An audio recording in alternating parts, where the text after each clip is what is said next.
Yep, all righty then. So we are going to go ahead and get started then. This is how to be a credit score millionaire, and this is a great class. So this is kind of a tweak off of a program that we do through University of Idaho called Who Wants to Be a Credit Score Millionaire, but this is more lecture-y, is opposed to that one is more of a game, and you learn a chunk, and this one you're going to learn a lot of chunks. So like I should probably tell in all of my classes, my name is Karen Ritchell, and I am the Latah County Extension Educator. I serve the 10 northern counties of North Idaho, and I have folks that are coming over from Washington as well, that they come over to go to my classes or go to my online classes. So that is awesome. Everybody is welcome, so anybody can come. If you have any questions or anything, please don't hesitate to call me or get in touch with me. I'm glad to help. So before we can talk about your credit score, we really have to talk about some other stuff and credit just in general. So many times people don't actually use their credit wisely. They don't know how to use it. They don't know that they weren't using it wisely. Maybe they didn't ever learn how to use it wisely. So we're going to fix that today. Your credit score is actually built from several different resources, and today we're going to walk you through all of those. So why use credit at all? What are the advantages of using credit? So when used appropriately, credit can do some amazing things. First, it can build a solid credit history with the record of payments that you are actually creating. So every time you spend credit, you are actually yes. So in regards to, and actually the Who Wants to Be a Credit Score Millionaire will actually be, we don't have that scheduled to be taught right now, so we can do that. So that's one of the things that we need to know is what classes you're most interested in. I will go back through all the chats. So if you think of a class that you want to do, definitely put that in the chat and we'll make sure that that happens. So we build a good solid credit history. If we have, if we're buying goods and services, we get to buy them now and pay for them later. We can make large purchases without actually having to wait. So it's simply that convenience. We also, it helps for emergency needs. So if you have, like right now, sometimes we need to have some good credit to take care of the cash flow or the challenges that we're having right now. And so it's not always the best thing to do, and so definitely get in touch with me if you're having some budget issues. You definitely want to get in touch with me so we can look at all the different ways that you can make sure that you are using the right resources. And then the last one is that you can avoid carrying huge or large amounts of cash. So these are all really good things. The advantages or the conveniences of using credit. The disadvantages are that it could be a trap. So we have to be really, really careful with credit when we are using it, because it is essentially spending future income. It is hard to think about that, but if you are going out and you're buying something, essentially you're paying for it next month, and so you're betting that you're going to have that money. The next thing is that you tend to overspend. It's really easy to go and swipe that credit card at Walmart, but it's a little harder to go and hand over $100 bill spending the same amount of money. So just making sure that you're not overspending. That impulse buy thing, grabbing that little piece of plastic, is very easy to go and just buy something without actually thinking about whether or not this is a good option or not. And then you also run the risk of having too much debt if you spend too much and you get into that downward spiral. So just before using credit, you can just ask yourself these questions. Do you really need it right now? What are the extra costs? Is this item really worth those costs? Can I make those monthly payments? Do they fit in my budget? What will I have to give up in the future? Because there's only so much money that's there, so we have to make sure that we can pay for it. If an emergency comes up or a pandemic, is this going to be something that we're going to be able to cover here if something happens? And what does my credit history look like right now? So have I used my credit in the past wisely? And what do creditors actually know about me? So if you have a plan, you can go ahead and proceed. But know this before you hand over that piece of plastic or sign the loan paper, don't be trapped into something that you cannot get out of. If you are using that credit card, you are agreeing that you're going to pay back that interest and those finance charges. And you're also agreeing that you're going to make those monthly payments on time.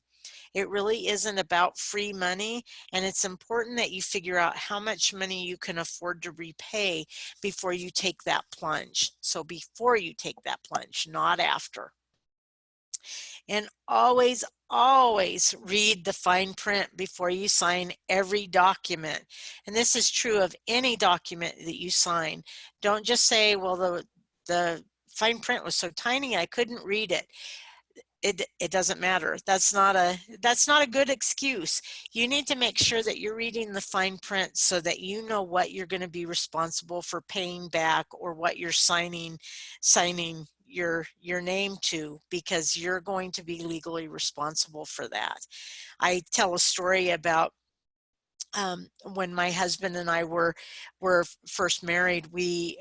We were looking for a new place to live, and we went and we found this wonderful little condo. It was just perfect. It was just what we wanted. And the gal had sent us the lease, and the lease was an 11-page document, which I've never signed an 11-page lease before. But in this lease, it was little teeny tiny words that I had to get the magnifying glass out to read all of it. My sister-in-law called and she asked my husband what I was doing, and he said, she's like been reading this lease for like the last hour and she's only on page 2. I'm not a slow reader, but it was that little. But as I started reading through this lease, this gal had put all sorts of stuff in this lease, like in the event that the house is damaged to the point where it's unlivable by smoke or fire or rain or flood or whatever, we have to stay on the premises. We cannot leave. We cannot stay in a hotel to make sure that no other damage is incurred.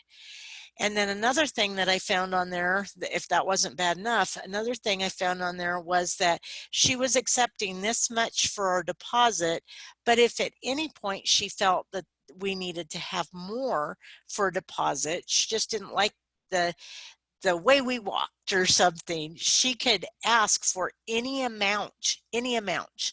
There was not a disclosed amount, and she wrote any amount on there, and we had literally 3 days to evacuate, to leave the premises if we didn't pay. So needless to say, we did not sign that lease and we did not move into that house. But had I just skipped over reading that fine print, that would have been something that we would have been liable for if any of that stuff happened. Now, I have seen this old place. I drive by it on a fairly regular basis and somebody is living there. So I know that somebody either didn't read that lease or they completely, they're good with those conditions, but they need to be. So making sure that you read that fine print, because you're going to be stuck with that when it comes down to it.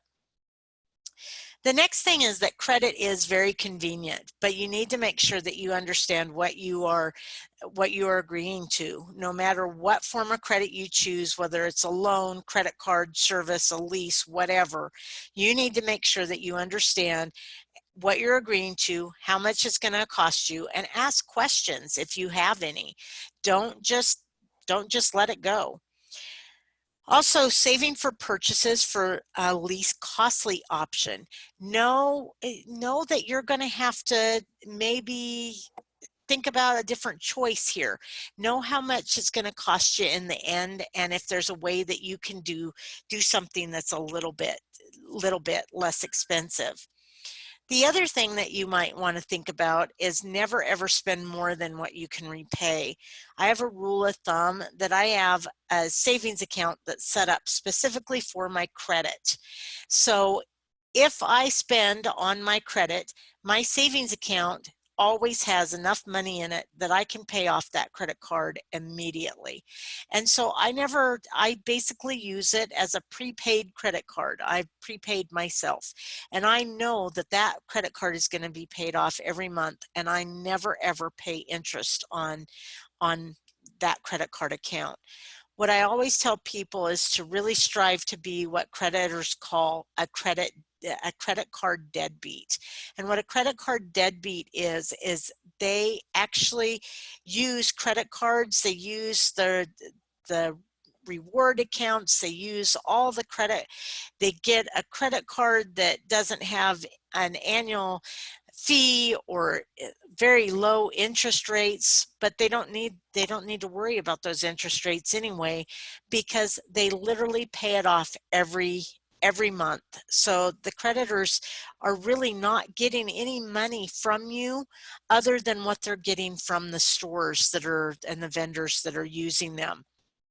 And so this is awesome. And then get a reward card, and that's even better because then you're getting money back from them too. So, and always make sure that you're paying more than the minimum, if not the full balance, because it really does make a huge difference. And this just kind of shows you why it makes a huge difference here. So if you had a $2,000 beginning balance and you only paid the minimum balance here of the 2%, and your APR was 15.04%, you're going to pay a total interest of $2,205. That is twice the amount of what your beginning balance is. So you really don't want to do that. You want to pay as much as you possibly can, because look at the years too. If you just pay the minimum amount, you're going to be paying 14 years for this. If you pay a little bit more, the 10%, you're going to be paying for 2 years with only $269 interest tacked onto it. So definitely a better thing to pay more than the minimum balance. Now, credit this and that. What's the difference? So we're going to talk about all of these things. So you hear about credit history, credit report, and credit score. So what's the difference? Here in a nutshell is a math analogy. So first, you've got your credit history. It is the math test that you take, or the credit that you use. So this is the test. Your credit report is your report card that you get from all the tests you take, or all the different creditors that have details of credit that are coming into you. Then you have your credit score. And your credit score is your combined grade of all your classes, or your rating from all of your credit options that you've used. So now your credit reflects what you're doing right now. So if there's a bad grade, you just earn a better one to replace it. So let's go a little bit deeper. So credit history. Your credit history is a record of how you've managed your money. And it starts from the very first time that you borrow money. So somebody that has recently entered into the workforce, or might be new to the country, or a wife that has never had credit on their own but has always used their husband's. This is one of those opportunities to build your credit history. So a first step to establishing credit history is just to put a utility bill in your name, or to apply for a credit card. And if you're ever planning to buy something new on credit, you're going to need that credit history for the lenders to look at. They're interested in looking at that. So how you do this? You pay your bills on time or early, making sure that you are always paying as quickly as you possibly can. The fun thing about credit is that utility bills don't make a huge impact on buying credit, but they certainly can tear it down if you are not if you're not taking care of your credit history on time. So making sure that you're paying all the time. I'm going to see a question. So what happens when marrieds combine their single credit histories? If you take out a joint loan, how is that calculated if one spouse has better credit than other? So the thing about it is, even if you are joined with credit, you each have separate credit histories. So if one has better credit history than the other one, and you're both using joint accounts, you are getting that benefit of having the better credit history. If for some reason you split up or something, you would take your credit histories with you, and you would take the other one's credit histories with you too. So you have to be really careful with that. It is good if you are a married couple to always make sure that you have at least one thing in your name. So if you have a credit card that's in your name, that's awesome. That's what you want to do, because that is building your own credit history. So I hope that answers the question. So you're a joint account, you're going to have the same thing. If you separate, you're going to take that history with you, but they're going to look at you individually as well. But you have your credit reports, which we're going to get to here in a couple minutes. Your credit reports are also going to be listed separately. So you are going to need to make sure that you're pulling both credit reports and not just one. So maintaining a checking account is good. If you have a positive relationship with your bank, they are going to love this. Lenders are going to look at that and they're going to see that you're worthy of having a good credit history. You're risk worthy. So you can apply for a credit card or a small loan, and those are both good ways to do that. The credit card, you can get a secured credit card, meaning kind of what I was talking about before, is if you have money that's sitting in your bank and it's just sitting there, and you can say you have $500 in this secured credit card account. You can spend $500 that month, and then you have to replenish it, and then you spend another $500, and you can do that. And your bank, most likely, you have to check this, you have to read the fine print, your bank will report that to the credit bureaus and let them know. The other things that you can do: avoid frequent changes. So don't change your job, don't change your home, that kind of thing. They tend to get a little twitchy when you're moving around a lot, and that actually affects your credit history. Make sure that you're reviewing your credit report to make sure that everything on there is correct and that it does belong to you. Just having one number off from a Social Security number could actually tear down your credit history. And then if you are having problems and making your bills, make sure that you're speaking with your creditors and let them know that you're going to be a little bit late with your payments.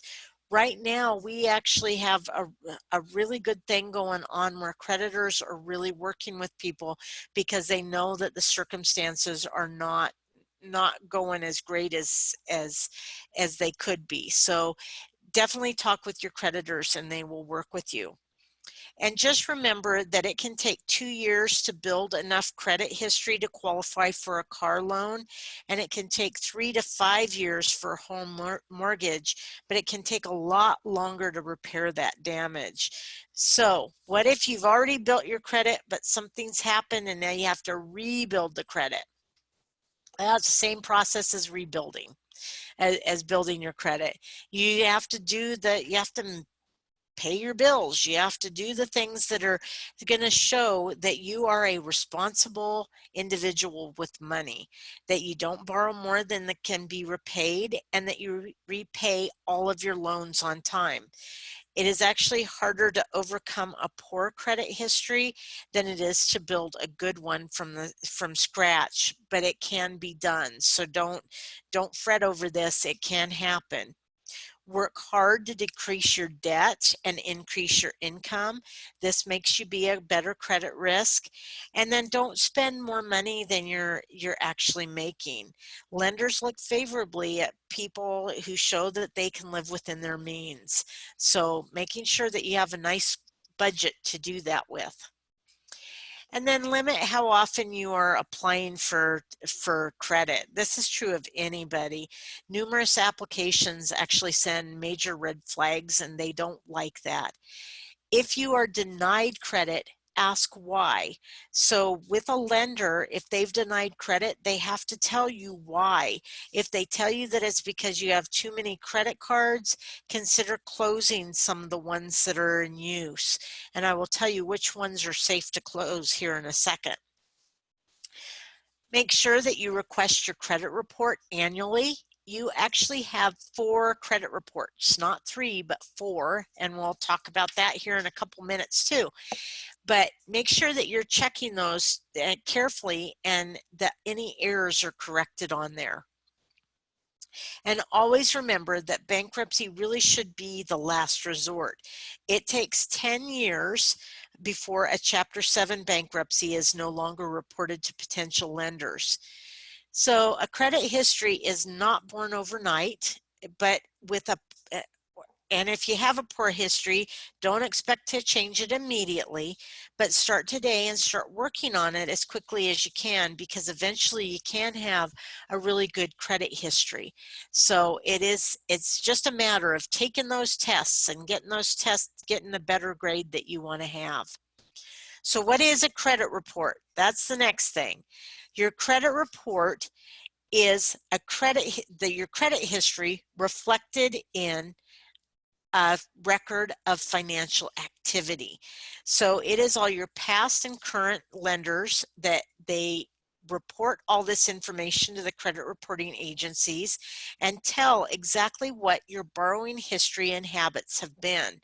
The agencies share that information with future lenders or anybody that has a financial interest in you, like landlords, insurance agents, employers, anybody who wants to know whether you're a good credit risk or not. And this is really important.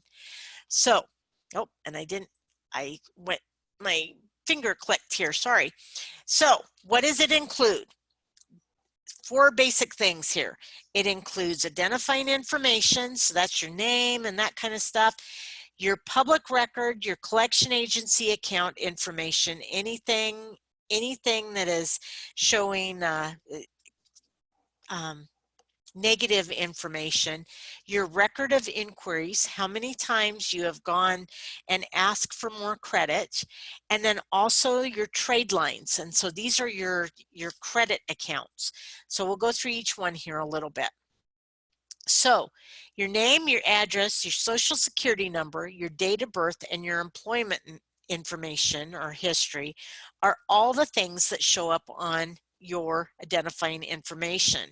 So if just one digit is off with your social security number, or one problem is like one letter is off with your name, you want to make sure that you are changing that and correcting it.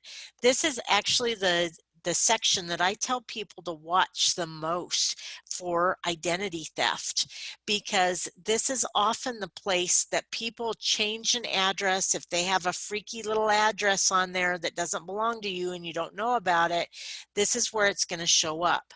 So making sure that you know exactly what identifying information is there. This is the first place to check if you think that you might have some problem with identity theft. So definitely look this over. Don't just skim it.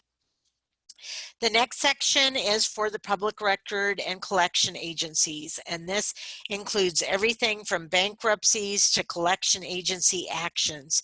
So a bankruptcy will actually remain on your report up to 10 years, unpaid tax liens for up to 15, Other public records will stay there for about 7 years, and installment loans, so those with fixed payments and ending dates and revolving credit, usually credit cards, can also become part of a public record if a collection agency has taken action on them.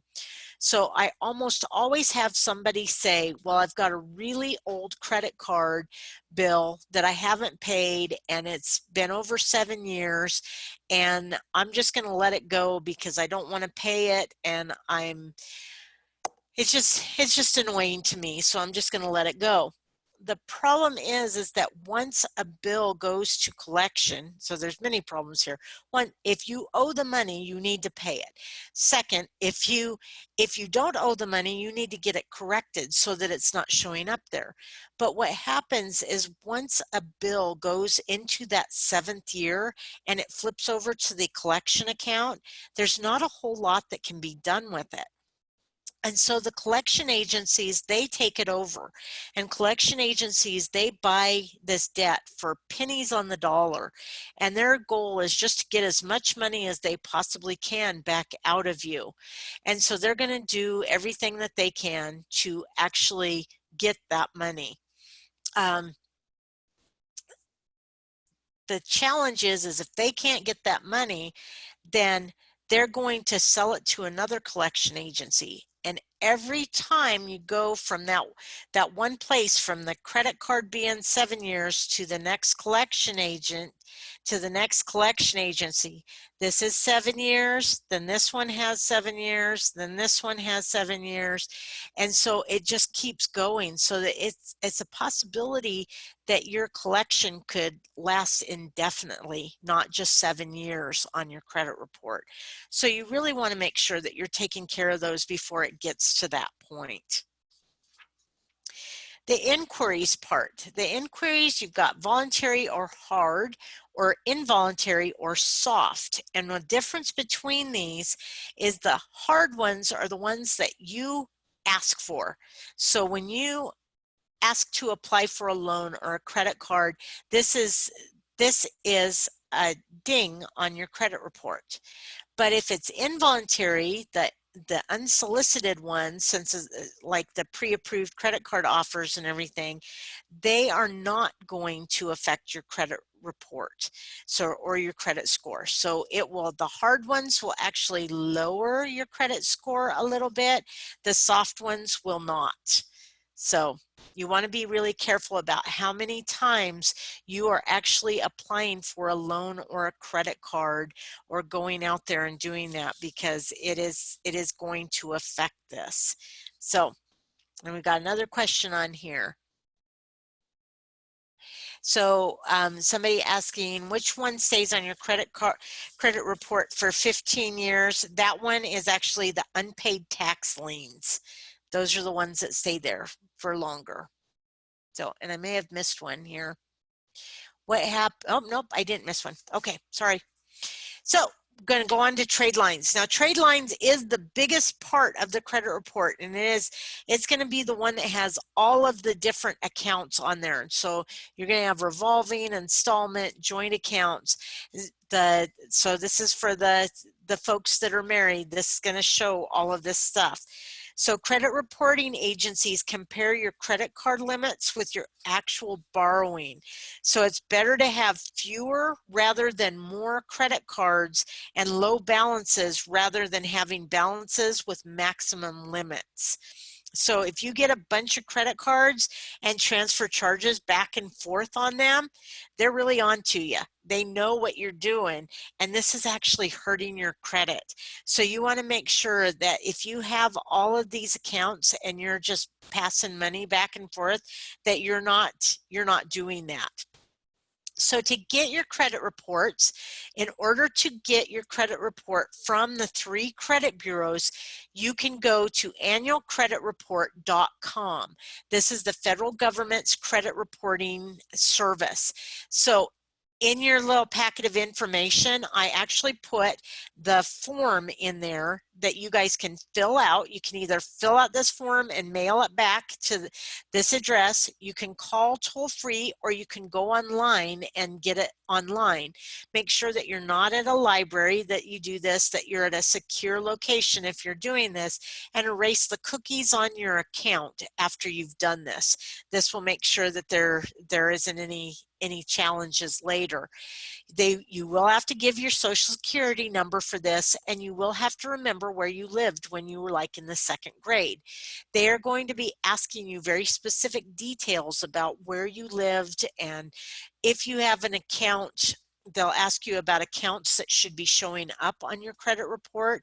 You'll need to answer that correctly so that you can get in to get those reports. So I do tell people, so these are all 3 of the reporting agencies here.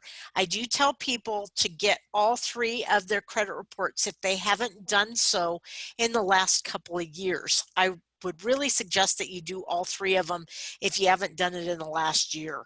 Get all 3 of them, and then you can actually stagger them. These are the main companies that do the credit reports, and so get each one of them, check them, make sure that they all have the information on there that's correct.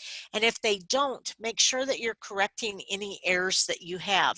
You can go to each of the websites here, and they have the dispute or the error reporting link on each one of them, so that you can go in there and take care of that. There is a new credit reporting agency. It's brand new, but they are still reporting stuff. So this one is called Innovis, and you can go to this link right here or call this number, and you can get that information there too. So once you've pulled all of your reports, you really are finally ready to start talking about how you're going to be a credit score millionaire. So how do you like that? We're halfway through the class, and we still haven't even talked about credit scores. So I am going to talk to you a little bit about credit scores here. So a credit score is a figure. So it is a figure between 300 and 850, and there are lots of different credit scoring companies that are out there, but this reflects your credit history, and it indicates whether you're a good candidate for a loan, if you're risk worthy. So lenders also use this score to determine the interest rate and the terms of your loan. So the lower your score, the harder it's going to be for you to get credit. There are several different companies that calculate credit scores. However, the most common used credit score that's out there is actually called the FICO score, and it's the Fair Isaac Corporation is who developed this.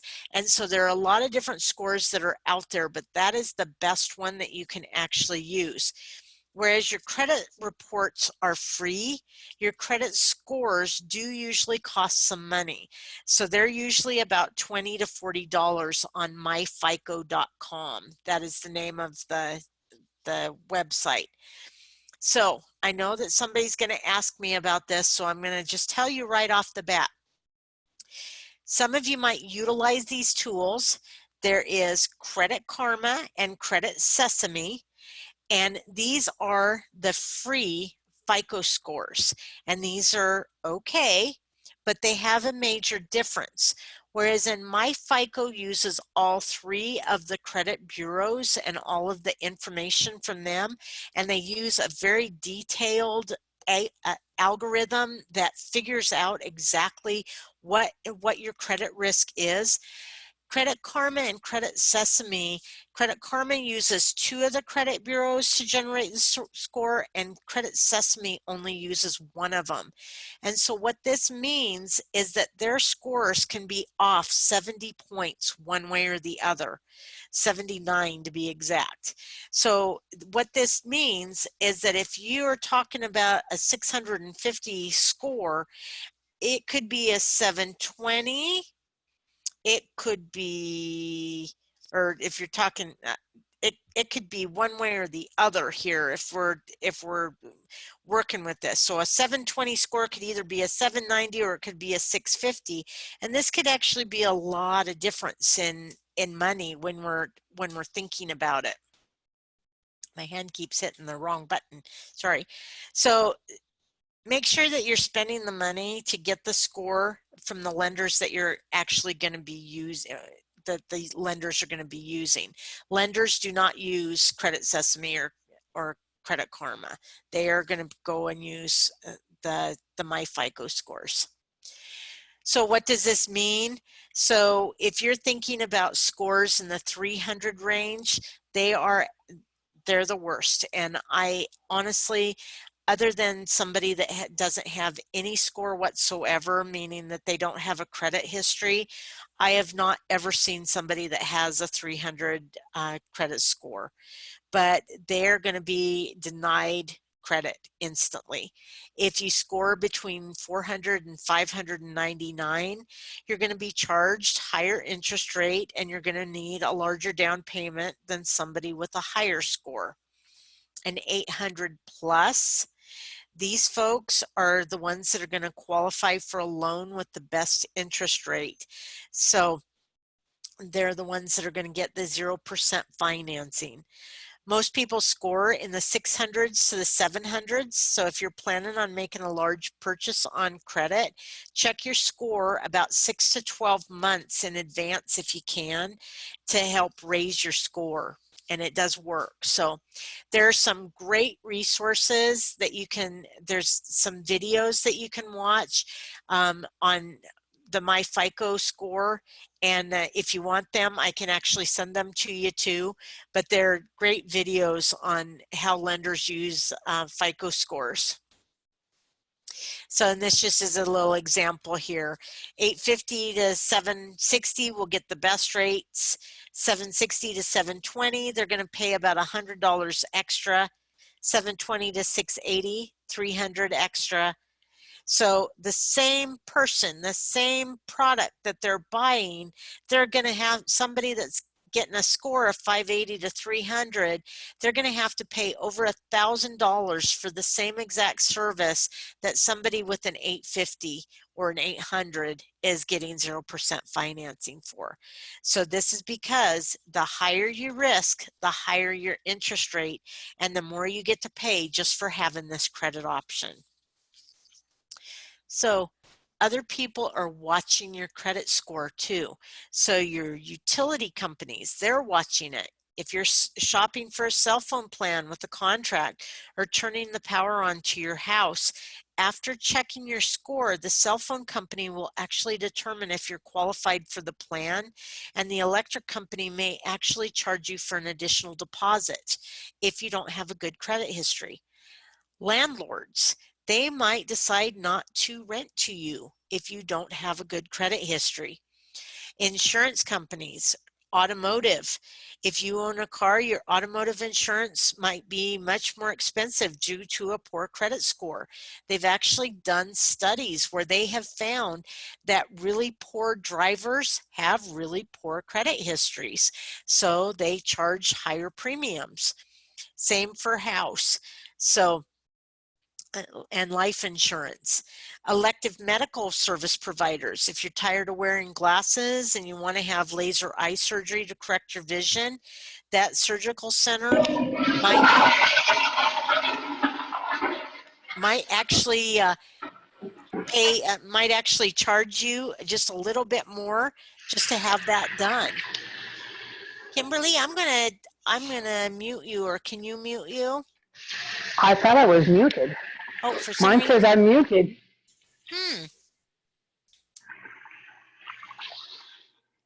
I don't know. Let me see here. Let me see if we're gonna try to,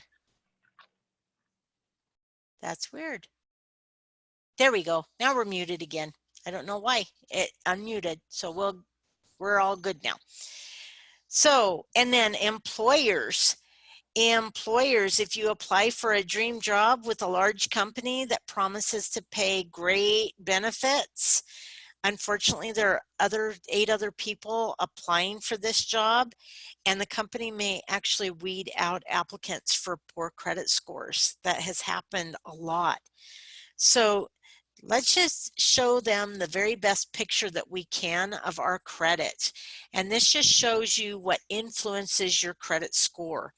So the FICO system uses your credit history in 5 major areas: your payment history, which is the largest, your amount owed, your length of credit history, your new credit, and your types of credit used. So payment has history. This one is the big one because this is showing what your account history is, how you have paid, what you have done, how you have done well or how you have not done well. So a recent payment activity counts more than your payment history of years ago.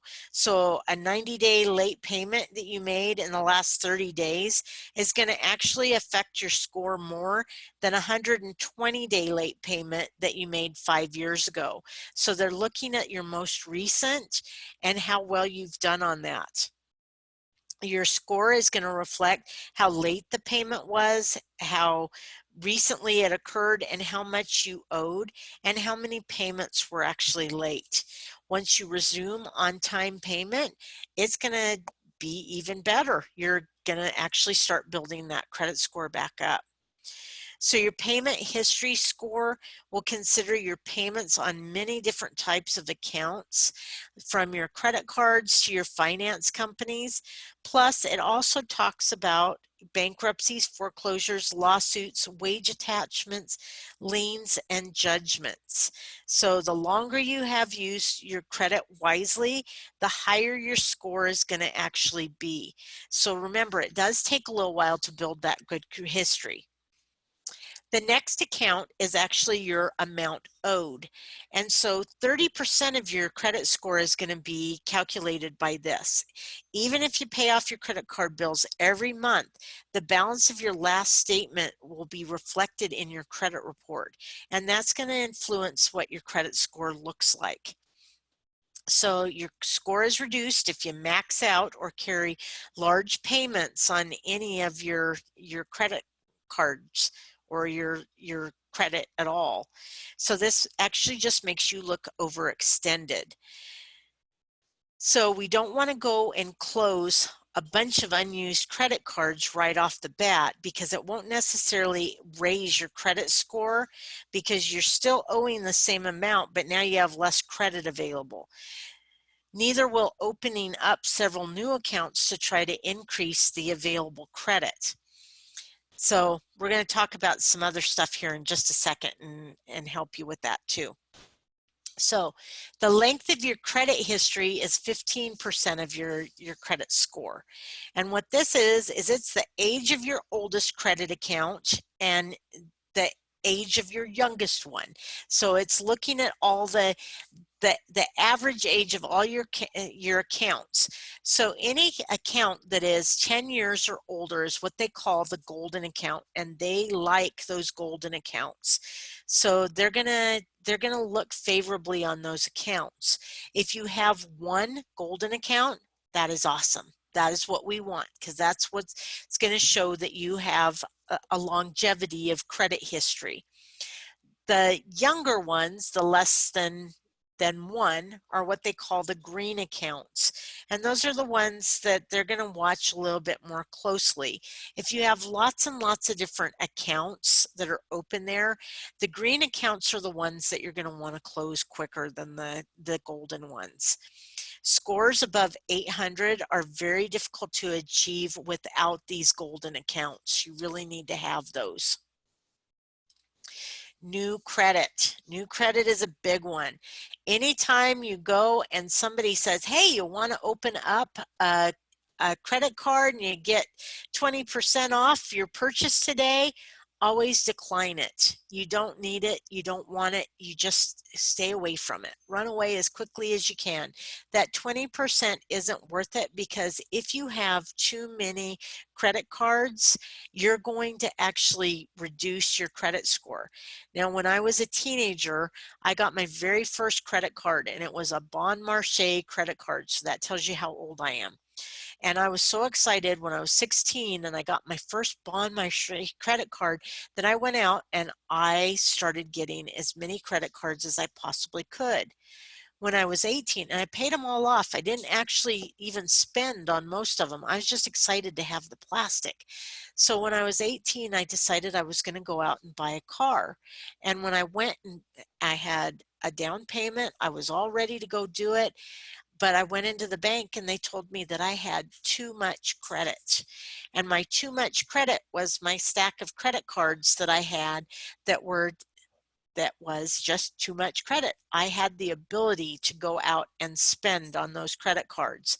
So don't apply for credit unless you absolutely need it, because what it's going to do is it's going to open up this pot that you really don't want to have open. You're going to have this big wide pool of credit that's available to you.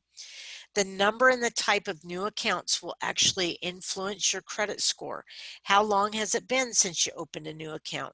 Multiple requests for credit, especially within the past year, can reduce your credit score.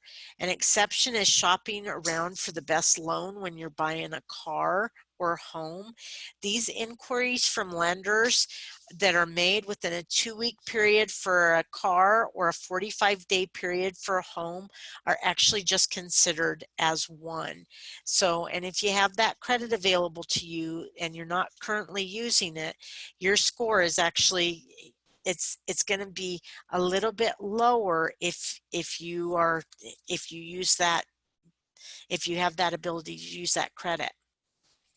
So the types of credit in use is another thing. So who you do business with is the last 10% of your credit score. Your score is going to be higher if you borrow from a cross-section of reputable lending establishments like credit card companies, retail accounts, installment loans, mortgage loans, and so forth. Mix it up a bit. But with that being said, don't go out and open different accounts just to achieve this variety. It really isn't that much of an increase in your credit score. The information that is not considered on your credit or with your credit score is any of this. So these are not factors that are looked into here. So they don't care about what your race or religion is, your national origin, your gender, your marital status, your age, your salary, where you live, your current interest rate that you're paying, your email, or your social media accounts. They don't care about any of that stuff. They're not going to look at that. Now, we were talking about this a little bit ago. So what the credit utilization ratio is. We haven't, what this is this refers to the percentage of the available credit that you still have after you have used what you need out of your credit lines. So remember, when you're moving the credit card, the money back and forth from credit card to credit card, they already know, they know what's happening here. So it's better if the amount remaining on the balances of your credit card, what it is they're dividing the amount that you owe over all your over your overall credit limit, and that is what you're getting your credit utilization ratio from. The closer your balance is to your credit limit, the greater the negative impact.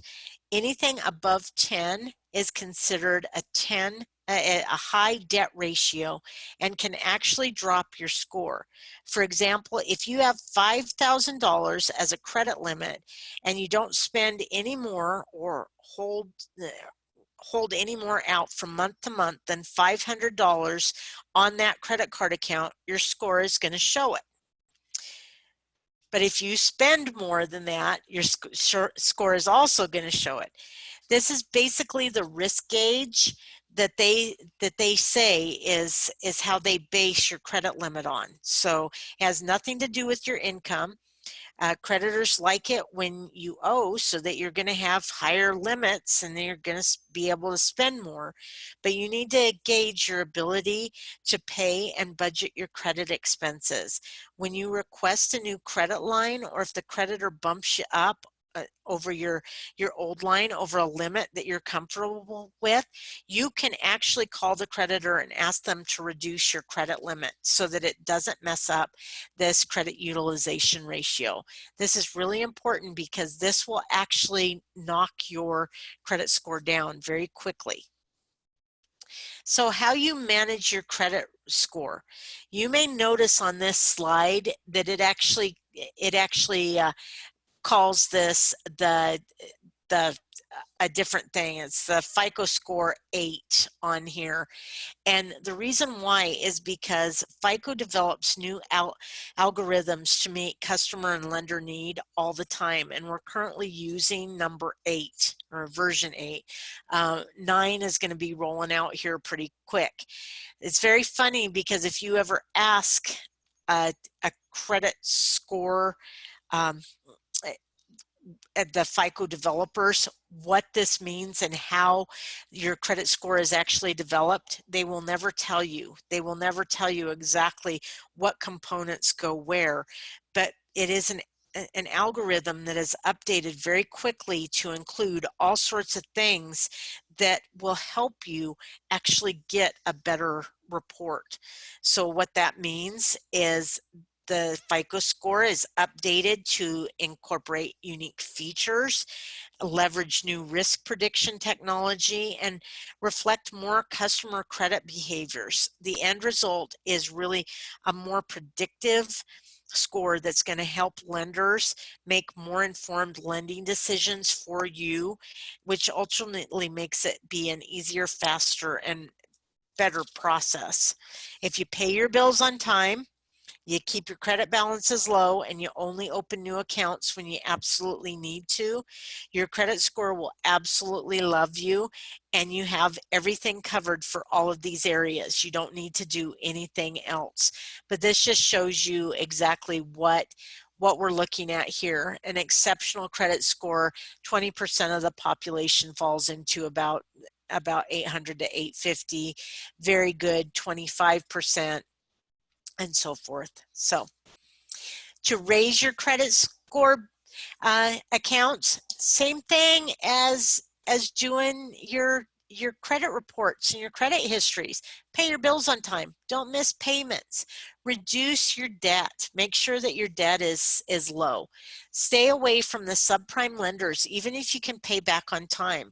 So your subprime lenders, those are, and this one's hard, and a lot of people, they cringe when I say this, but your subprime lenders are like Care Credit, your 90 days same as cash, payday lenders, rent to own, high rate auto lenders, and subprime mortgage lenders.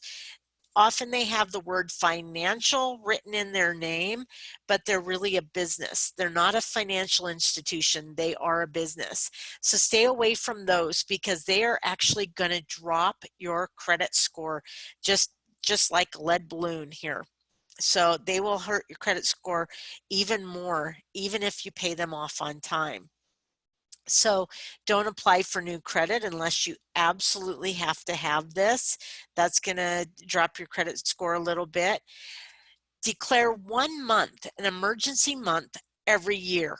And I love this. So we are in a really great spot right now because we can declare the month of April and May as an emergency month and just try not to spend more than what your actual expenses really are. Act as if you have next to nothing money-wise and you need to just survive for that month. This sounds really strange, but it really does work. And it works because if you take that money, you can actually reduce your indebtedness with this.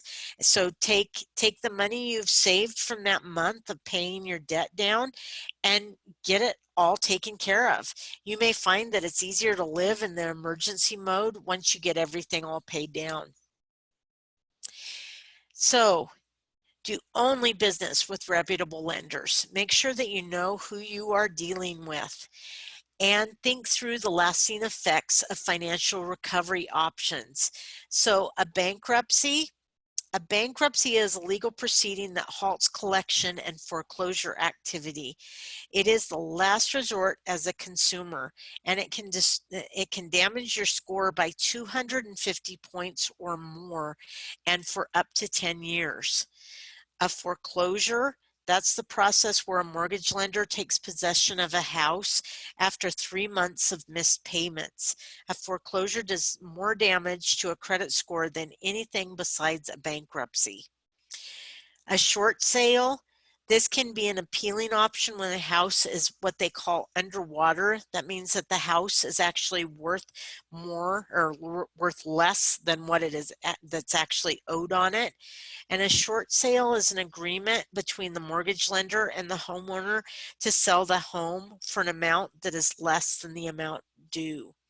It satisfies the debt owed, but just as negative as a foreclosure, except without the additional damage that comes from missing 3 or more payments. A repossession means the lender legally takes possession of car, furniture, or other such item because the consumer has failed to pay the bill. This causes damage to your score, but not as much as the other ones that we talked about. A walkaway. This term refers to a borrower who has literally just abandoned a home or ceased to make payments on the loan, and it is the same as a foreclosure as far as your credit score. Deed in lieu. This is like a short sale. However, what it is it's an agreement between the borrower and the lender.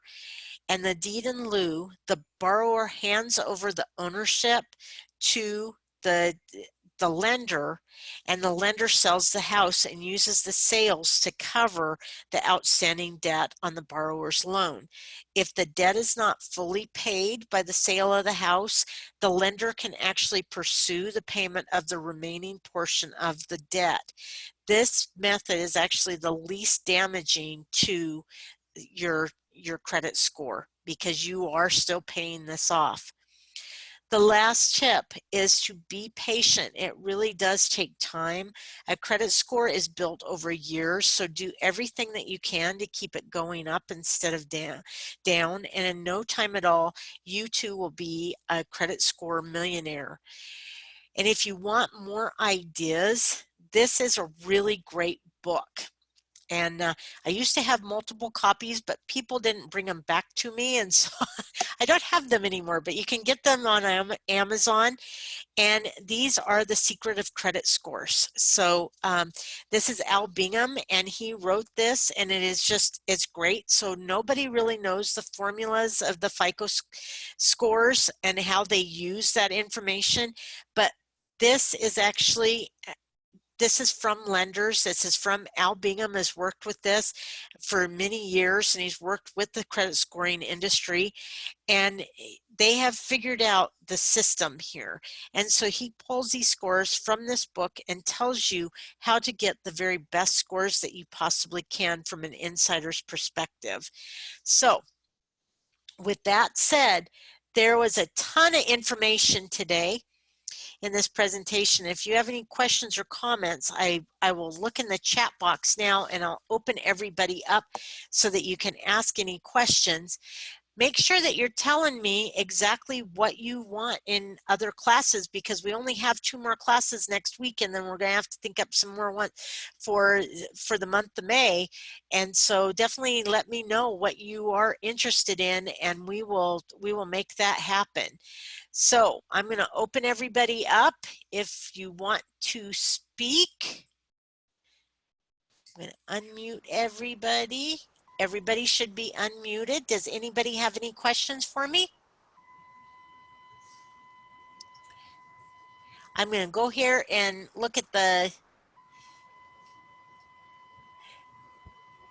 so Trisha asked, can you get all 3 through the free one?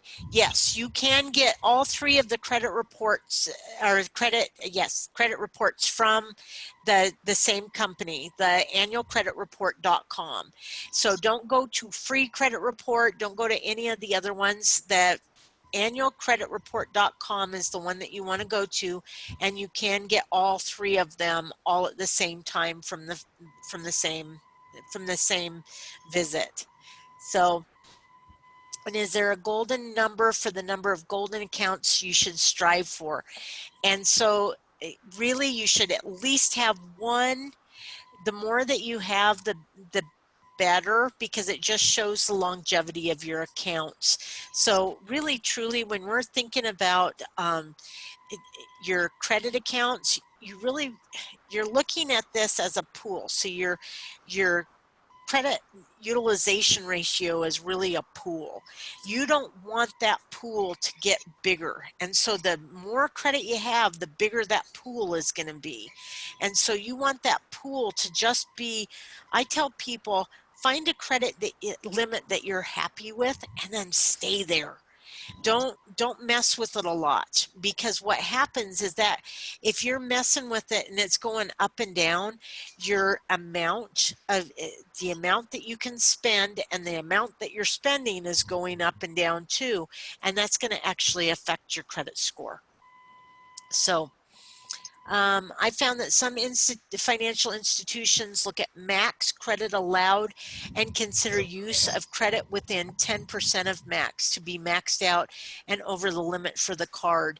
And that is very true. So you really want to know what your lender is thinking, because you don't want to do anything more than what the lender is going to think is a good risk. So keep it as low as you possibly can. Let's see here. At the end of the session, could you put up the slide? Oh, yep, we'll do that. And actually, Josie, all of these slides were in your packet. So if you have any problem with that, all of the slides are in the packet, and this presentation will be online too in a couple of days. So what did you mean by staggering your reports after you got 3 in a row? So to maintain your identity protection, what people do is they normally do one report. So like Equifax, they will do one report, the Equifax report in January, and then in May they'll do their Experian report, and then in September they'll do their TransUnion report. And so they can go in and stagger their report. Once they get everything cleaned up and cleared up and everything is correct on there, you can stagger your reports like that, so that you can, it's a constant checking to make sure that nobody's getting into your accounts and not doing what they should be doing. So that is it with the chat. Does anybody else have any questions?